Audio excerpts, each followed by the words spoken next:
കഴിഞ്ഞ ദിവസം നീലേശ്വരം പാലാത്തട വഴി യാത്ര ചെയ്തപ്പോൾ കോളേജിന് ഓപ്പോസിറ്റുള്ള കടയിൽ നിന്ന് ഒരു അവിൽ മിൽക്ക് കഴിച്ചു. ആദ്യം തന്നെ പഴം, ഞാലിപ്പൂവൻ അല്ല, ഇത് ഞാലിപ്പൂവനല്ല, പാളയംകുടം പഴം എടുത്തിട്ട് തൊണ്ട് കളഞ്ഞിട്ട് ഒരു പാത്രത്തിലേക്ക് ഇടുന്നു. പിന്നെ കുറച്ച് പഞ്ചസാര ചേർക്കുന്നു. അതിനുശേഷം കുറച്ച് ഐസ് ക്യൂബ് വാരി അങ്ങോട്ട് വിതറുന്നു. പിന്നെ ഒരു മരത്തിന് തവി വെച്ച് നന്നായിട്ട് അങ്ങോട്ട് ചതച്ച് സെറ്റാക്കി എടുക്കുന്നു. അതിനുശേഷം ഗ്ലാസ്സിലേക്ക് എടുത്തിട്ട് അങ്ങോട്ട് ഒഴിക്കും. പിന്നെ കസ്കസ് വാരി വിതറും. പിന്നെ മധുരമുള്ള കപ്പങ്ങ എടുത്തിട്ട് അങ്ങോട്ട് തട്ടോട് തട്ട്. അതിനുശേഷം കപ്പലണ്ടി, ദേ വരുന്നു കപ്പലണ്ടി, ദേ വരുന്നു നമ്മുടെ സ്വന്തം അവിൽ. വാരി വിതറിയാണ്, അവിലെടുത്തിട്ട് വാരി അങ്ങോട്ട് വിതറുന്നു.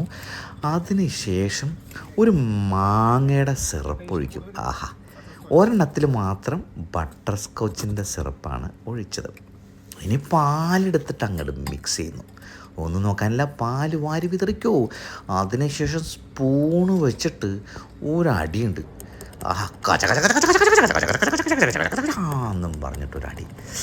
നല്ല തണുത്ത് കിണ്ണം കാച്ചി അവിൽ മിൽക്ക്.